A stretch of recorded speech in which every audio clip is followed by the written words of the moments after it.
Hi friends, today நம்ம என்ன concept பார்க்க போகிறோம்னு பார்த்தீங்க அப்படின்னா டிபிஎம்எஸ்ஸில் ஃபங்க்ஷனல் டிபெண்டன்சி அப்படிங்கிற கான்செப்டுக்கு கீழே செகண்ட் நார்மல் ஃபார்ம் அப்படின்றத பற்றி தான் பார்க்க போகிறோம். இந்த செகண்ட் நார்மல் ஃபார்முக்கு பார்த்தீங்க அப்படின்னா ஒரு ரிலேஷன் கொடுத்து அதுக்கான ஒரு ஃபங்க்ஷனல் டிபெண்டன்சி கொடுத்துருக்காங்க. இந்த ஃபங்க்ஷனல் டிபெண்டன்சியில் கொடுத்துருக்கக்கூடிய இந்த ஃபங்க்ஷனல் டிபெண்டன்சி வந்து செகண்ட் நார்மல் ஃபார்மாக இல்லையா அப்படின்றத பற்றி தான் இப்போ நம்ம வந்து செக் பண்ணி ப்ராப்ளமை போட்டு செக் பண்ண போகிறோம். ஓகேவா? ஓகே, ஃபர்ஸ்ட் ரூல் என்னன்னு பார்த்தீங்கன்னா, இந்த கொடுத்துருக்கக்கூடிய இந்த ஃபங்க்ஷனல் டிபெண்டன்சி ஃபஸ்ட்டு நார்மல் ஃபார்மாக இருக்கணும். ஓகேவா? கொடுத்துருக்கக்கூடிய ஃபங்க்ஷனல் டிபெண்டன்சி என்னவா இருக்கணும்? ஃபஸ்ட்டு நார்மல் ஃபார்மாக இருக்கணும். அதான் first rule. It is in first normal form.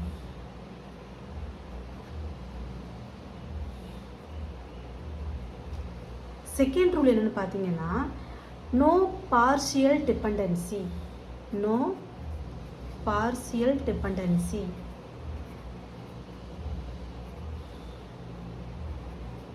ஓகேவா? பார்ஷியல் அப்படின்னா என்ன அர்த்தம்னு கேட்டிங்கன்னா, இப்போ ரெண்டு வேல்யூ இருக்குன்னு வச்சுக்கோங்க. இப்போ ஏபி அப்படின்ற ஒரு ரெண்டு டேட்டா இருக்குது அப்படின்னா, இதில் ஏதாவது ஒன்று மட்டும் ஒரு டேட்டாவை டிபெண்ட் பண்ணி இருந்தது அப்படின்னா அதுக்கு பேர் தான் பார்ஷியல் டிபெண்டன்சி அப்படின்னு சொல்கிறது. இப்போ கம்ப்ளீட்டாக ரெண்டுமே சேர்ந்து ஒரு டேட்டாவை டிபெண்ட் பண்ணியிருக்கு அப்படின்னா ஃபுல்லி டிபெண்டன்சின்னு சொல்லுவோம். இதில் ஏதாவது ஒன்று வந்து ஒரு டேட்டாவை டிபெண்ட் பண்ணியிருக்கு அப்படின்னா அதுக்கு பேர் பார்ஷியல் டிபெண்டன்சின்னு சொல்லுவோம். இது நம்ம இந்த ப்ராப்ளமை நம்ம போடும்போது உங்களுக்கு இது வந்து ஈஸியாக உங்களுக்கு என்னன்றது புரியும். ஓகேவா? தென் ஃபஸ்ட்டு நார்மல் ஃபார்ம் அப்படின்றது என்னென்னு பார்த்தீங்கன்னா, கொடுத்துருக்கக்கூடிய வேல்யூ வந்து அட்டாமிக் வேல்யூவாக இருக்கணும். என்னவா இருக்கணும்? அட்டாமிக் வேல்யூவாக இருக்கணும். அட்டாமிக் அப்படிங்கிறதுக்கு என்ன மீனிங் பார்த்தீங்கன்னா, யூனிக்காக இருக்கணும். அதே போல் சிங்கிள் வேல்யூவாக இருக்கணும். மல்டிபிள் வேல்யூவாக இருக்கக்கூடாது. ரிப்பீட்டட் காலம்ஸ் வந்து வரக்கூடாது. ஸோ இதெல்லாம் வந்து என்னென்னு பார்த்தீங்கன்னா ஃபஸ்ட்டு நார்மல் ஃபார்மில் ரூலாக வரும். ஸோ இதுவுமே என்னென்னு பார்த்தீங்க அப்படின்னா இந்த ப்ராப்ளம் வச்சு நான் சொல்லும்போது உங்களுக்கு ஈஸியாக புரியும். ஃபஸ்ட்டு ரூல்னால் என்னென்னு ஃபஸ்ட் நம்ம தெரிஞ்சுக்கலாம். அது நம்ம ப்ராப்ளம்குள்ளே அப்ளை பண்ணும்போது எப்படி வந்து அந்த ரூலை நம்ம எடுத்துக்கணும் அப்படின்றத பற்றி நான் உங்களுக்கு கிளியராக சொல்கிறேன். ஓகே, செகண்ட் என்ன பார்த்தோம்? No partial dependency. இந்த மாதிரியான ஒரு ரூல் வந்து செகண்ட் நார்மல் ஃபார்மில் இருக்கக்கூடாது. ஓகே, தேர்ட் என்னன்னு பார்த்தீங்க அப்படின்னா, proper set of candidate key.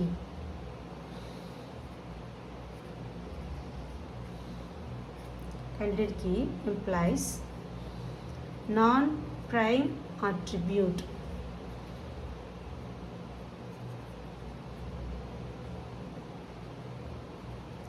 Non-prime attributes. என்ன சொல்கிறாங்க? Proper set of candidate key implies non-prime attribute. கொடுத்துருக்கக்கூடிய கேண்டிடேட் கீ, அதாவது நம்ம இதில் கண்டுபிடிக்கக்கூடிய கேண்டிடேட் கீ வந்து ப்ராப்பர் செட்டு. நம்ம ஒரு கேண்டிடேட் கீ கண்டுபிடிச்சிட்டோம் அப்படின்னா அது வந்து ஒரு நான்-ப்ரைம் அட்ரிபியூட்ஸை வந்து கம்ப்ளீட்டாக அது வந்து என்ன பண்ணணும்? டிபெண்ட் பண்ணியிருக்கணும். பார்ஷியலாக டிபெண்ட் பண்ணி இருக்கக்கூடாது. ஸோ இது வந்து என்ன அப்படின்னு பார்த்தீங்கன்னா தேர்டு ரூல். ஸோ இந்த 3 ரூலுக்கு எகெயின்ஸ்டாக இருந்தது அப்படின்னா அது வந்து என்னவா இருக்காது? செகண்ட் நார்மல் ஃபார்மாக இருக்காது. ஓகேவா? இந்த 3 ரூலு தான் இந்த கொடுத்துருக்கக்கூடிய இந்த ப்ராப்ளம் வந்து செகண்ட் நார்மல் ஃபார்மாக இருக்கா இல்லையா அப்படின்றத டிசைட் பண்ணக்கூடியது. ஓகே, இப்போ நம்ம வந்து ப்ராப்ளமை நம்ம வந்து ஒர்க் அவுட் பண்ணி பார்க்கலாம். எப்போவுமே இந்த மாதிரி ஒரு ரிலேஷன் கொடுத்து ஃபங்க்ஷனல் டிபெண்டன்சி கொடுத்துட்டாங்க அப்படின்னா நம்ம என்ன பண்ணணும்? கேண்டிடேட் கீயை ஃபஸ்ட்டு கண்டுபிடிக்கணும். கேண்டிடேட் கீயை கண்டுபிடிக்கணும் அப்படின்னா அதுக்கு நம்ம க்ளோசர் எடுக்கணும். அட்ரிபியூட்ஸ் ஆஃப் க்ளோசர் வந்து நம்ம எடுக்கணும். ஓகேவா? அப்போ வந்து எப்படி எடுக்கலாம்னா ஃபஸ்ட்டு இந்த ஏக்கு வந்து நம்ம எடுக்கிறோம். ஏன்னா ஏ தான் வந்து டிபெண்ட் பண்ணி போகுது. ஸோ ஏக்கு வந்து நம்ம வந்து க்ளோசர் எடுக்கும்போது எப்படி எடுக்கலான்னு பார்த்தீங்கன்னா, இந்த க்ளோசருக்கு என்ன மீனிங்னு பார்த்தீங்கன்னா, கொடுத்துருக்கக்கூடிய அந்த அட்ரிபியூட் செட் இருக்கு இல்லையா, கொடுத்துருக்கக்கூடிய அந்த அட்ரிபியூட் செட்ஸ் எல்லாமே வந்து ஃபங்க்ஷனலி டிட்டர்மைண்ட் ஆயிருக்கா அப்படின்னு சொல்லி செக் பண்ணணும். ஓகேவா? ஃபங்க்ஷனலி டிட்டர்மைண்ட் ஆயிருக்கா எதில் இருந்து? இந்த கொடுத்துருக்கக்கூடிய ஏலேருந்து. இப்போ இந்த ஏயை வச்சு செக் பண்ண போகிறேன் அப்படின்னா இந்த ஏக்கு அட்ரிபியூட் க்ளோசர் நான் எடுக்கிறேன் அப்படின்னா இருக்கக்கூடிய செட்டு வந்து ஒன்றோட ஒன்று லிங்க்கில் இருக்கா, டிட்டர்மைண்ட் ஆகுதா, ஃபங்க்ஷனலி கனெக்ட் ஆகிருக்கா அப்படின்னு சொல்லி நம்ம செக் பண்ணுறோம். அப்படி ஃபங்க்ஷனலி கனெக்ட் ஆகி இருந்துச்சு அப்படின்னா இது வந்து prime attributes. That means super key அப்படின்னு நம்ம சொல்கிறோம். சூப்பர் கீனா என்ன அப்படின்னு சொல்லி கேட்டிங்கன்னா அதுக்கான ஒரு வீடியோவே நான் போட்டிருக்கேன். அதை நான் டிஸ்கிரிப்ஷன் பாக்ஸில் கொடுக்குறேன். அதை என்னன்றதை போய் பார்த்துக்கோங்க. அதே போல் கேண்டிடேட் கீ அப்படிங்கிறதையும் நான் வந்து என்னன்றதை தெளிவாகவே ஒரு வீடியோ போட்டிருக்கேன். அதையுமே நீங்கள் பார்த்துட்டு வந்தீங்கன்னா ரொம்ப ஈஸியாக இருக்கும். பட் இதில் வந்து கேண்டிடேட் கீ எப்படி கண்டுபிடிக்கிறது அப்படின்றத பற்றி இதில் நான் சொல்ல போகிறேன். சரிங்களா? ஓகே, இப்போ ஏக்கு வந்து நான் க்ளோசர் எடுக்கும்போது எப்படி எடுக்கலான்னு பார்த்தீங்கன்னா, இந்த ஏக்கு தான் நான் எடுக்கிறேன். ஏன்னா ஏலேருந்து ஸ்டார்ட் ஆகுது, நமக்கு ஃபங்க்ஷனல் டிபெண்ட் ஆகிறதுக்கு ஏலேருந்து ஸ்டார்ட் ஆகுது ஃபங்க்ஷன். ஓகேவா? ஏக்கு அட்ரிபியூட் க்ளோசர் எடுக்கும்போது இந்த ஏயை வந்து இங்கே நம்ம மென்ஷன் பண்ணிக்கணும். ஏ வந்து எதை டிட்டர்மைன் பண்ணுது? பிஏ. அப்போ பிஏ இங்கே போட்டுக்கலாம். ஓகேவா? ஓகே, பி வந்து எதை டிட்டர்மைன் பண்ணுது? சிஏ இங்கே நம்ம போட்டுக்கலாம். சி வந்து எதை டிட்டர்மைன் பண்ணுது? டிஏ டிட்டர்மைன் பண்ணுது. டிஏ நம்ம போட்டுக்கிட்டாச்சு. டி வந்து எதை டிட்டர்மைன் பண்ணுது? இஏ டிட்டர்மைன் பண்ணுது. ஓகே, அப்போ ஏக்கு நம்ம அட்ரிபியூட் க்ளோசர் எடுக்கும்போது என்ன பண்ணுதுன்னு பார்த்தீங்கன்னா, ஏ வந்து பிஏ டிட்டர்மைன் பண்ணியிருக்கு, பி வந்து சிஏ டிட்டர்மைன் பண்ணியிருக்கு, சி வந்து டிஏ, டி வந்து இஏ டிட்டர்மைன் பண்ணியாச்சு. அப்போ இதை நம்ம க்ளோஸ் பண்ணிடலாம். இந்த செட் ஆஃப் அட்ரிபியூட்ஸ் வந்து ஏ வந்து என்ன பண்ணுது? டிட்டர்மைன் பண்ணியிருக்கு. அப்போ இது கம்ப்ளீட்டாக கொடுத்துருக்கக்கூடிய ரிலேஷனை வந்து டிட்டர்மைன் பண்ணுதான்னு கேட்டிங்கன்னா என்ன ஆகாது? டிட்டர்மைன் பண்ணலை. ஏன்னா எஃப் பேலன்ஸ் இருக்குது. சரிங்களா? அப்போ ஏ வந்து ஒரு யூனிக்கான ஒரு ரெக்கார்டை வந்து ஃபுல்லாக வச்சு ஃபெச் பண்ணி எடுக்க முடியாது. ஏன்னா எஃப் வந்து இங்கே வந்து மிஸ் ஆகுது. அப்போ வந்து என்ன ஆகாது? ஏ வந்து ப்ரைம் அட்ரிபியூட்ஸ், அதாவது சூப்பர் கீ கிடையாது அப்படின்னு அர்த்தம். அப்போது A is not a super key அப்படின்னு நம்ம சொல்கிறோம். புரிஞ்சா? எதுக்கு சூப்பர் கீ கிடையாதுன்னு சொல்கிறோம்? ஏ வந்து ஃபுல்லாக கம்ப்ளீட்டாக ஃபங்க்ஷனலி டிபெண்ட் ஆகிருக்கணும். எதை கம்ப்ளீட்டாக கொடுத்துருக்கக்கூடிய ரிலேஷன் ஃபுல்லாகவே டிபெண்ட் ஆகிருக்கணும். ஆனால் இங்கே எஃப் மட்டும் மிஸ் ஆகுது. அப்போ வந்து ஏ என்ன ஒரு கீன்னு சொல்ல முடியாது, ஃபங்க்ஷனலி டிபெண்ட் ஆகலை. எஃப்க்கு ஆகலை இல்லை. அப்போ நம்ம எஃப்ஐ தனியாக நம்ம வந்து செக் பண்ணிடலாம். அப்போ எஃப்ஐ தனியாக செக் பண்ணும்போது எஃப்க்கு வந்து க்ளோசர் எடுப்போம். எஃப்க்கு வந்து நம்ம க்ளோசர் எடுக்கும்போது எஃப் எதையாவது டிபெண்ட் பண்ணியிருக்கா பாருங்கள். எஃப்ன்றது ஒன்றே வரல. அப்போ எஃப்க்கு வந்து எதுவுமே கிடையாது. எஃப் மட்டும்தான். எஃப்க்கு எதுவுமே டிட்டர்மைன் பண்ணலை. எஃப் என்னது? F is not a super key.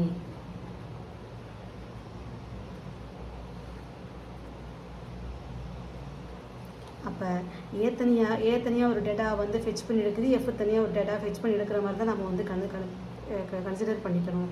அப்போ கேண்டிடேட் கீ என்னென்னு பார்த்தீங்கன்னா ஏயும் இந்த எஃப்னு தான் பார்த்தீங்கன்னா கேண்டிடேட் கீ.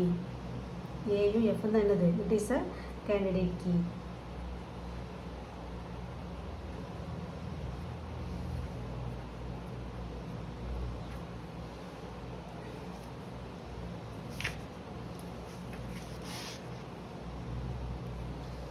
இந்த ஏஎஃப் தான் என்னன்னு பார்த்தீங்க அப்படின்னா கேண்டிடேட் கீ அப்படின்னு நம்ம சொல்கிறோம்.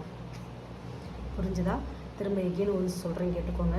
ஒரு ரிலேஷன் கொடுத்துருக்காங்க, அதுக்கான ஃபங்க்ஷனல் டிபெண்டன்சி கொடுத்தாச்சு. கொடுத்துருக்கக்கூடிய ஃபங்க்ஷனல் டிபெண்டன்சி வந்து செகண்ட் நார்மல் ஃபார்மாக செக் பண்ணணும். செக் பண்ணுறதுக்கு ஃபஸ்ட்டு நம்ம வந்து கேண்டிடேட் கீ கண்டுபிடிக்கணும். கேண்டிடேட் கீ கண்டுபிடிக்கணும் அப்படின்னா ஃபஸ்ட்டு க்ளோசர் எடுக்கணும். அப்போ வந்து ஏக்கு தான் நம்ம க்ளோசர் எடுக்கணும். ஏன்னா ஏலேருந்து நமக்கு வந்து ஃபங்க்ஷனல் டிபெண்டன்சி ஆரம்பிக்குது. அப்போ ஏக்கு எடுக்கும்போது ஏ வந்து பியோட கனெக்டாக இருக்குது. அப்போ பி வந்து சியை கனெக்ட் பண்ணியிருக்கு, சி போட்டாச்சு. சி வந்து டிஏ கனெக்ட் பண்ணியிருக்கு, டி இங்கே எழுதியாச்சு. டி வந்து இஏ கனெக்ட் பண்ணியிருக்கு, ஸோ இஏ இங்கே போட்டாச்சு. ஸோ மொத்தமாக கனெக்ட் ஆன டேட்டாஸ் எல்லாத்தையும் போட்டு முடிச்சாச்சு. இப்போ எக்ஸ்ட்ரா மிஞ்சி இருக்குது என்னது? எஃப் தான். அப்போ வந்து ஃபுல்லாக வந்து என்ன ஆகுது? கனெக்ட் ஆகலை. அப்படிங்கிற பட்சத்தில் ஏ வந்து இது என்னது? சூப்பர் கீ கிடையாது. இது வந்து ஒரு சூப்பர் கீன்னு சொல்ல முடியாது. அதே போல் மிஞ்சி போன எஃப் இருக்குல்ல, எஃப்க்கு தனியாக நம்ம வந்து க்ளோஸ் எடுக்கும்போது எஃப்பும் எதுவுமே கனெக்ட் ஆகலை, எதையுமே டிபெண்ட் பண்ணி இல்லை. ஸோ எஃப் என்னன்னு பார்த்தீங்க அப்படின்னா இட்ஸ் நாட் அ சூப்பர் கீன்னு சொல்கிறோம். ஸோ இந்த எஃப் தான் என்னது? நம்ம வந்து கேண்டிடேட் கீ அப்படின்னு நம்ம சொல்கிறோம். ஸோ கேண்டிடேட் கீயை இன்னொரு விதமாகவும் நம்ம வந்து ஃபைண்ட் அவுட் பண்ணலாம். எப்படி ஃபைண்ட் அவுட் பண்ணலாம் அப்படின்றத பற்றிக்கான ஒரு வீடியோவுமே நான் போட்டிருக்கேன். அதே நீங்கள் வந்து செக் பண்ணி பாருங்கள், நான் டிஸ்கிரிப்ஷன் பாக்ஸில் கொடுக்குறேன். ஓகேவா? நெக்ஸ்ட்டு பார்த்தீங்க அப்படின்னா கொடுத்துருக்கக்கூடிய இந்த ரிலேஷனில் மோர் கேண்டிடேட் கீயாக இருக்கா அப்படின்னு சொல்லி செக் பண்ணலாம். சரிங்களா? ஒன்றுக்கும் மேற்பட்ட கேண்டிடேட் கீ உள்ளே இருக்கா அப்படின்னு செக் பண்ணணும் அப்படின்னா இதுக்கு என்ன எப்படி செக் பண்ணலாம்னு பார்த்தீங்க அப்படின்னா இந்த கொடுத்துருக்கோம் இல்லையா, இந்த கொடுத்துருக்கக்கூடிய இந்த ஃபங்க்ஷனல் டிபெண்டன்சியில் இந்த கண்டுபிடிச்சிருக்கோம் இல்லையா கேண்டிடேட் கீ ஏஎஃப், அந்த ஏயும் எஃப்பும் ரைட் சைடு இருக்கான்னு செக் பண்ணணும். ரைட் சைடு, அதாவது இந்த இடிசிஇ இந்த இருக்குல்ல, இந்த ரைட் சைடில் இந்த கொடுத்துருக்கூடிய ஏயோ எஃப்ஓ இருக்கான்னு பார்க்கணும். அப்படி இருந்துச்சு அப்படின்னா அதை திரும்ப எடுத்து எழுதி நம்ம கேண்டிடேட் கீ செக் பண்ணணும். ஸோ அந்த மாதிரி இந்த ப்ராப்ளம் வைஸ் கிடையாது. ஓகே, ஏ இருக்கான்னு பாருங்கள். ரைட் சைடு பி தான் இருக்குது, சி டி இ தான் இருக்குது, ஏ கிடையாது. எஃப் இருக்கான்னு செக் பண்ணி பாருங்கள். எஃப்பும் கிடையாது. ஸோ அப்போ என்ன அர்த்தம்? There is no candidate key anymore. அப்போ வந்து என்ன அர்த்தம்னு பார்த்தீங்கன்னா கேண்டிடேட் கீ வந்து கிடையாது, ஒரே ஒரு கேண்டிடேட் கீ மட்டும்தான் இருக்குது. அது என்னென்னு பார்த்தீங்கன்னா ஏஎஃப் மட்டும்தான் இருக்குது. சரிங்களா? என்ன இருக்குது? ஏயும் எஃப் மட்டும்தான் இருக்குது. அப்போ ப்ரைம் அட்ரிபியூட் எதுன்னு பார்த்தீங்க அப்படின்னா ப்ரைம் அட்ரிபியூட்ஸ்னால் எதுன்னு பார்த்தீங்கன்னா ஏயும் எஃப்பும். அப்போ நான் ப்ரைம் அட்ரிபியூட் அப்படிங்கிறதுனா எதுன்னு பார்த்தீங்கன்னா மிஞ்சி இருக்கக்கூடிய என்னது? ஏயும் எஃப்பும் நம்ம வந்து கீன்னு சொல்லிட்டோம் அப்படின்னா மிச்சம் இருக்குது இல்லையா, இது எல்லாமே என்னென்னு பார்த்தீங்கன்னா நான் ப்ரைம் அட்ரிபியூட்டு பிசிடி. அப்போது இப்போ வந்து நம்ம என்னென்னு சொல்கிறது, எப்படி வந்து ஒரு கேண்டிடேட் கீ எடுக்கிறது, அது மோர் தென் ஒரு கேண்டிடேட் கீ எப்படி இருந்தால் எப்படி செக் பண்ணணும், க்ளோசர் எப்படி எடுக்கணும் அப்படின்றத பற்றி நம்ம டீட்டெயிலாக பார்த்துட்டோம். இப்போ நம்ம என்ன பண்ண போகிறோம், செகண்ட் நார்மல் ஃபார்மாக இல்லையா அப்படின்றத செக் பண்ணணும். ஓகேவா? இப்போ இதெல்லாம் கண்டுபிடிச்சதுக்கப்புறம் செகண்ட் நார்மல் ஃபார்மாக இல்லையா அப்படின்னு சொல்லி செக் பண்ணணும். இப்போ நம்ம ரூலை வந்து பார்க்கணும். இது வந்து it is in first normal form, first normal ஃபார்மாக இருக்கான்னு சொல்லி பார்க்கணும். கண்டிப்பாக இது செகண்ட் நார்மல் ஃபார்மாக செக் பண்ண சொல்கிறாங்க அப்படின்னா கண்டிப்பாக இது என்னவாக தான் இருக்கணும், ஃபஸ்ட்டு நார்மல் ஃபார்மாக தான் இருக்கணும். இது நம்ம வந்து கண்ணை மூடிட்டு நம்ம வந்து இது ஃபஸ்ட்டு நார்மல் ஃபார்ம் தான் அப்படின்றத நம்ம வந்து ஈஸியாக கெஸ் பண்ணிடலாம். ஓகேவா? செகண்ட் வந்து என்னென்னு பார்த்தீங்கன்னா நோ பார்சியலி டிபெண்டன்சி, அதாவது நோ பார்சியல் டிபெண்டன்சியஸாக இருக்கா இல்லையான்னு சொல்லி செக் பண்ணணும். ஓகேவா? நான் சொன்ன மாதிரி தான் எப்படி செக் பண்ணுன்றதை சொல்கிறேன் பாருங்க. ஃபஸ்ட்டு ஏ இம்ப்ளைஸ் பி அப்படின்னு கொடுத்துருக்கு. ஃபஸ்ட்டு டிபெண்டன்சியை ஃபங்க்ஷனல் டிபெண்டன்சியை பாருங்கள், ஏ இம்ப்ளைஸ் பின்னு கொடுத்துருக்கு. இப்போ நமக்கு ப்ரைம் அட்ரிபியூட் என்னன்னு சொல்லியிருக்கோம், ப்ரைம் அட்ரிபியூட் எதுன்னு பார்த்தீங்க அப்படின்னா ஏயும் எஃப்பும் தான் நம்ம சொல்லியிருக்கோம். ஓகேவா? ஏயும் எஃப் தான் ப்ரைம் அட்ரிபியூட்டு சொல்லியிருக்கோம், அஸ் வெல் அஸ் கேண்டிடேட் கீன்னு சொல்லியிருக்கோம். இப்போ வந்து ஏ கமா பின்னு கொடுத்தாச்சு. அப்போ ஏன்றது எதில் வந்துடுதுன்னு பார்த்தீங்க அப்படின்னா கேண்டிடேட் கீக்குள்ளே வந்துடுது. அப்போ கேண்டிடேட் கீ வந்து எதுன்னு சொல்லியிருக்கோம், நம்ம கேண்டிடேட் கீ பார்த்தீங்கன்னா ஏயும் எஃப்னு சொல்லியிருக்கோம். அப்போ வந்து ஏ மட்டும் என்ன பண்ணியிருக்கு, பார்ஷியலாக பிஏ டிபெண்ட் பண்ணி இருக்குது. புரியுதா? ஏ வந்து பார்சியலாக பிஏ டிபெண்ட் பண்ணியிருக்கு. நமக்கு ரூலே என்ன, நோ பார்சியல் டிபெண்டன்சி, பார்சியலாக நீ டிபெண்ட் பண்ணாத, ஃபுல்லாக நீ வந்து டிபெண்ட் பண்ணுன்னு சொல்லியிருக்காங்க. அப்போ பார்சியல்ன்றப்ப என்னது, ஏ மட்டும் தான் வந்திருக்கு. எஃப்பை விட்டுட்டு ஏ மட்டும் என்ன பண்ணியிருக்குன்னா டிபெண்ட் பண்ணியிருக்கு. அப்போ இதில் இங்கே என்னது, இது வந்து செகண்ட் நார்மல் ஃபார்ம் இல்லை அப்படின்றதே இங்கே நமக்கு தெரிஞ்சு போச்சு. ஓகேவா? இது வந்து நார்மல் ஃபார்மாக இல்லை, செகண்ட் நார்மல் ஃபார்மாக இல்லைன்னு தெரிஞ்சு போச்சு. அப்போ மற்ற இந்த டிபெண்டன்சிஸை நம்ம செக் பண்ணணும்னு அவசியம் கிடையாது. இது ஒன்று செக் பண்ணிட்டாலே செகண்ட் நார்மல் ஃபார்ம் இல்லைன்னா அடுத்ததெல்லாம் நம்ம செக் பண்ணணும் அவசியம் கிடையாது. ஸோ இப்படி தான் என்னென்னு பார்த்தீங்க அப்படின்னா செகண்ட் நார்மல் ஃபார்மாக இல்லையா அப்படின்றத நம்ம செக் பண்ணணும். ஓகேவா? மூணாவது ரெண்டு என்ன கொடுத்துருக்காங்க, proper set of candidate key implies non prime attribute. Same அதே தான், ப்ராப்பர் செட்டுன்னு என்னது, இங்கே ஏஎஃப் இருந்து ஒரு நான் ப்ரைம் அட்ரிபியூட்டை வந்து நம்ம டிபெண்ட் பண்ணலாம். இங்கே தான் ப்ராப்பர் சப்செட்டாகவே இல்லையே, பார்சியலாவில் இருக்குது. நமக்கு ப்ராப்பர் சப்செட்னா என்னென்னு வந்துடணும், ஏயும் எஃப்பும் இங்கே வந்துடணும். அதான் ப்ராப்பர் சப்செட்டுன்னு அர்த்தம். ப்ராப்பர் சப்செட்டாக இருந்து நான் ப்ரைம் அட்ரிபியூட்டை வந்து டிபெண்ட் பண்ணி இருக்கணும்னு சொல்லுது. அப்போ இதில் நான் ப்ரைம் அட்ரிபியூட் நம்ம எதெல்லாம் சொல்லுவோம்னு பார்த்தீங்கன்னா பிசிடி, இதை நம்ம நான் ப்ரைம் அட்ரிபியூட் அப்படி தான் இங்கே நம்ம எழுதியிருக்கோம். ஓகேவா? நான் ப்ரைம் அட்ரிபியூட் எழுதியிருக்கோம், பிசிடின்னு எழுதியிருக்கோம். அப்போ வந்து என்ன கொடுத்துருக்காங்க rule, proper subset of candidate key, ஒரு கேண்டிடேட் கீ வந்து நான் ப்ரைம் அட்ரிபியூட்டை வந்து டிபெண்ட் பண்ணி இருக்கலாம்னு சொல்லியிருக்காங்க. பட் நம்ம இங்கே என்னது, ப்ராப்பர் சப்செட்டை வந்து டிபெண்ட் பண்ணலை, பார்சியலாக தான் டிபெண்ட் ஆகிருக்கு. ஸோ ஃபஸ்ட்டு ரூலே இங்கே அதாவது செகண்ட் ரூலே இங்கே சாட்டிஸ்ஃபைட் பண்ணலை, தேர்டு ரூலும் செக் பண்ணணும் அவசியம் கிடையாது, செக் பண்ணாலும் இங்கே வந்து சாட்டிஸ்ஃபைட் பண்ணாது. ஸோ இதை என்னென்னு பார்த்தீங்க அப்படின்னா செகண்ட் நார்மல் ஃபார்ம் இல்லை அப்படிங்கிறதுக்கான ஒரு கான்செப்ட். இது உங்களுக்கு புரிஞ்சிருக்கும்னு நினைக்கிறேன். இன்கேஸ் புரியலைன்னா கண்டிப்பாக கமெண்ட் பாக்ஸில் வந்து கமெண்ட் பண்ணுங்கள். பிடிச்சிருந்தது அப்படின்னா லைக் பண்ணுங்கள், சப்ஸ்கிரைப் பண்ணுங்கள். தேங்க்யூ.